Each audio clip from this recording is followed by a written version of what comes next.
Hello 各位觀眾，咁今日咧我哋就要為 Rival 競爭者入邊嘅武器做個排名。咁我哋嚟睇下先，我哋有好多唔同武器，有47種武器。咁我哋先嚟排咗啲無課金武器先。嚟突擊步槍我覺得唔錯嘅，但係咧佢如果比較遠射嘅話咧，咁佢嘅傷害就會低，咁所以我覺得可以俾 S 同 A 級中間。喂，冇反應嘅。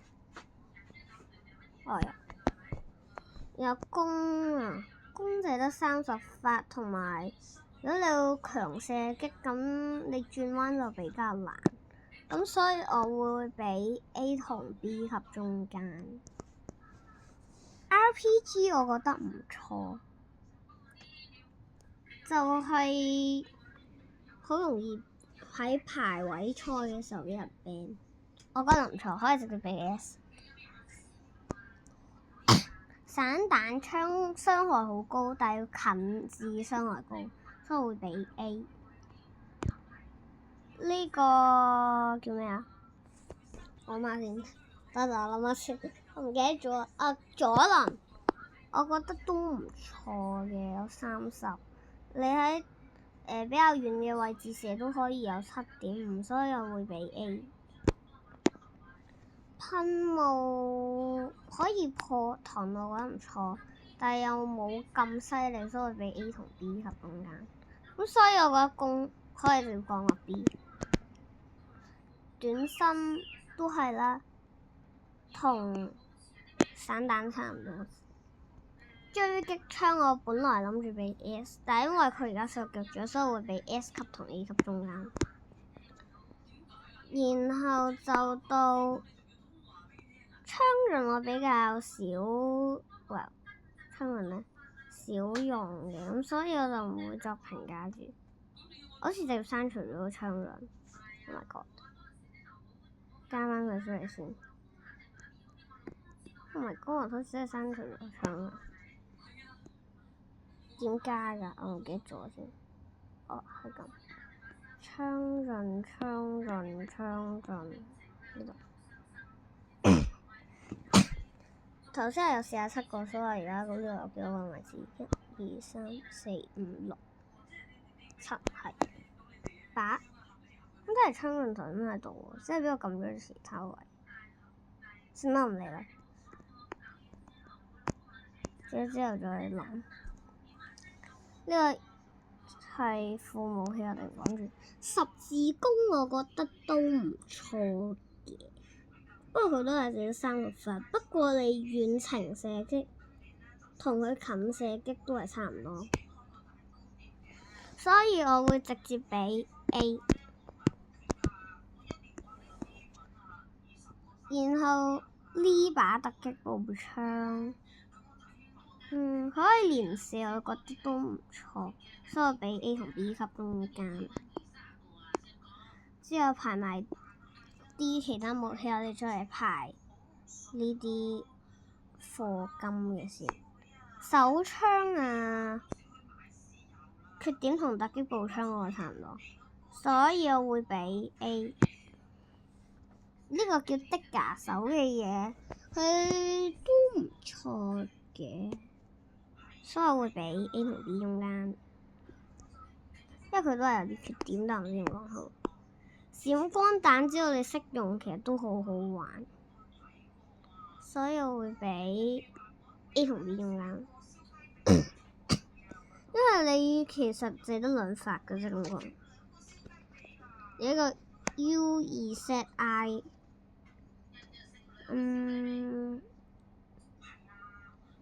傷害好似有啲低，所以我俾 A 同 B 中間。之後好似就要嚟排，因為我而家未揾到其他副武器住。唔係，頭先主武器仲有一個槍刃啊！槍刃我唔係太識玩，所以我會俾佢 D 同拉原料中間。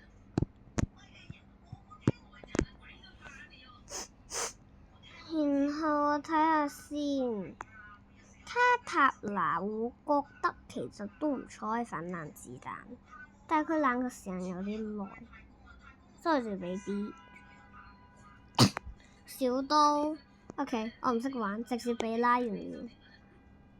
防暴盾炮管唔錯，但係嚟噴霧佢可以破盾，所以我覺得可以俾 A。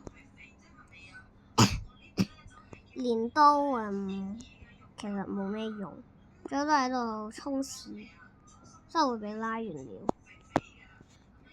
呢個拳頭可以扣30滴血，但一定要近先。但係如果人哋攞把槍嚟嘅話，就冇辦法，所以會俾 C 同 D 中間。電鋸啊，其實都冇咩用，俾 D。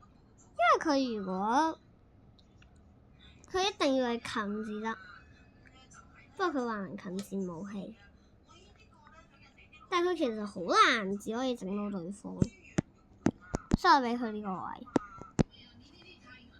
戰鬥斧頭都唔錯嘅，我係俾 C 我覺得。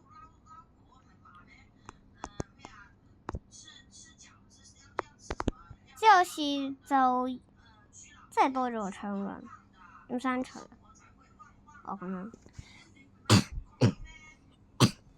又走嚟派第4個輔助武器啦。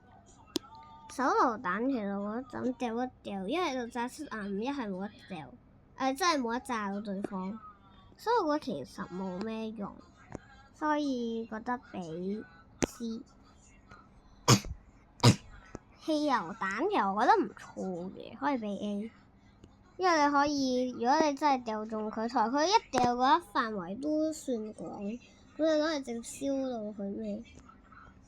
跳躍板其實冇咩用，你最多係彈下，令到對方射唔到你，或者係去彈上去某啲位，所以我覺得俾 B 同 C 中間。戰鬥號角就咁樣吹一吹，令到佢加快速度啲。咁就不如直接派畫，所以我會覺得佢冇咩用，佢都有啲貴對於唔課金玩家嚟講，所以我會俾 B 同 C 咁樣。C4，我覺得其實就唔錯嘅，一下如果你真係整到佢嘅話，係扣50，就係掉出去嘅時候都會扣對方一啲血，所以會俾 B。煙霧手榴彈呢個根本冇用嘅，咁掉一掉阻擋人哋視線，但係同時亦都會阻擋你嘅視線，所以我覺得其實冇咩用，所以會直接俾佢 D 同拉完了級中間。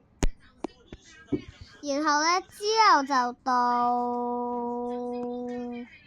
呢兩個閃光彈，其實都冇咩用，就係令到對方睇唔到嘢，但係其實好難用㗎，我覺得，因為好難先企喺度，我試過，我用其他帳號嚟掛機測試，就係用嚟測試。然後呢，我操作另外一個角色企喺度，然後我掉閃光彈，真係好難掉中㗎。同埋我咁樣整嘅話，通常都會用翻落我自己度，即係直接整到係我睇唔到嘢。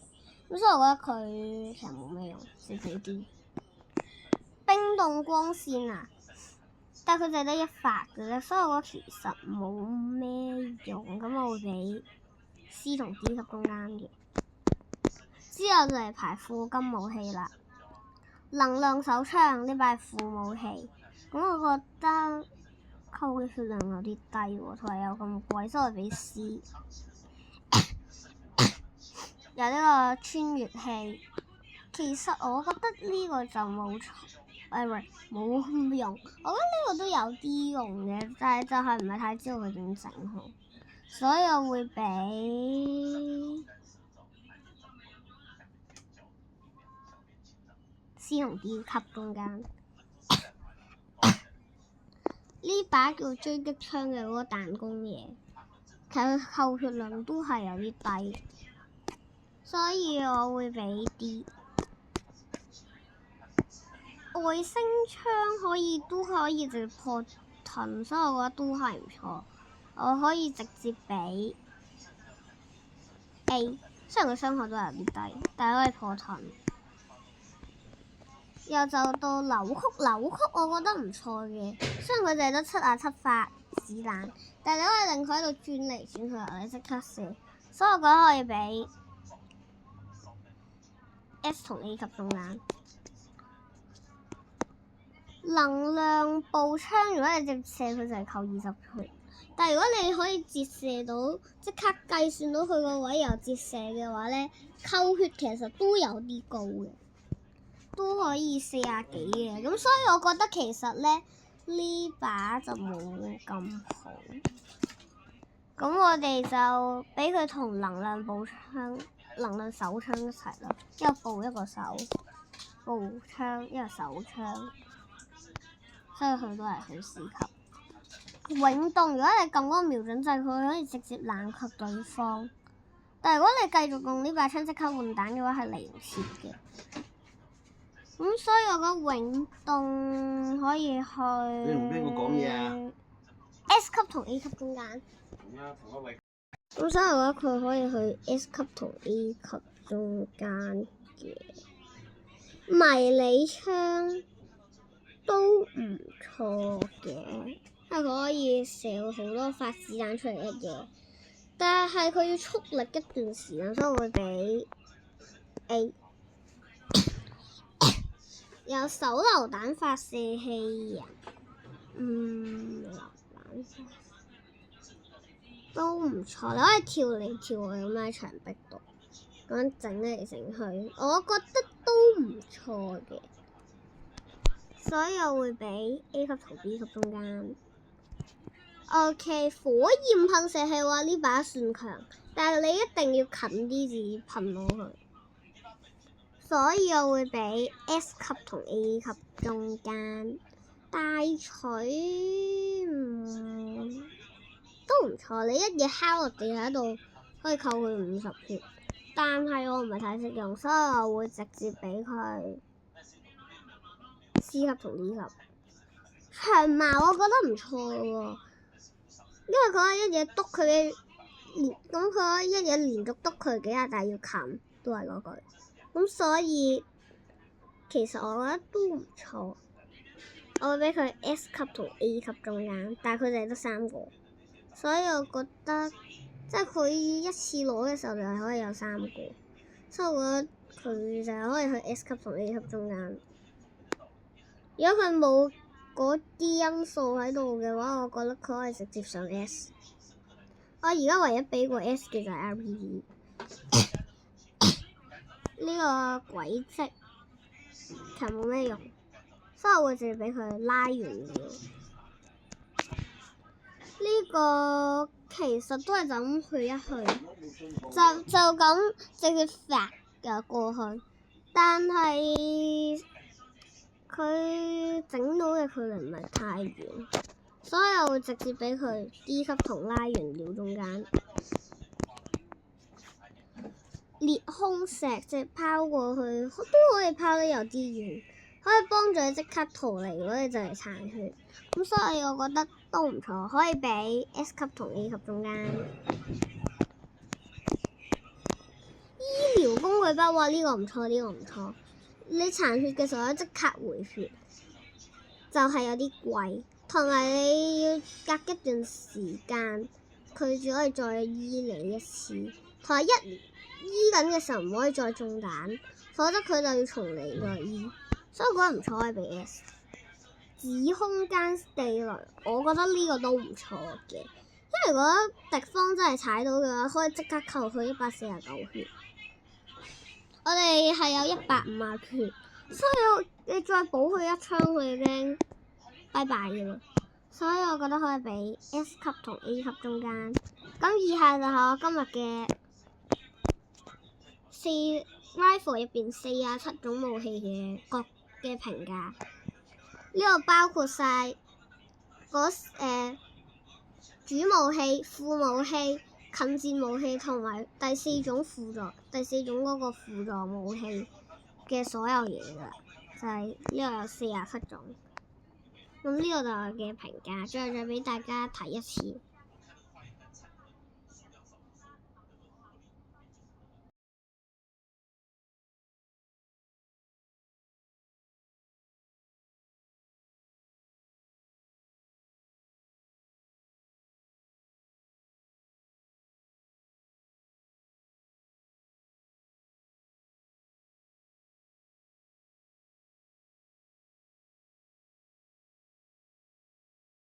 OK，咁我今日嘅影片就到呢度，拜拜。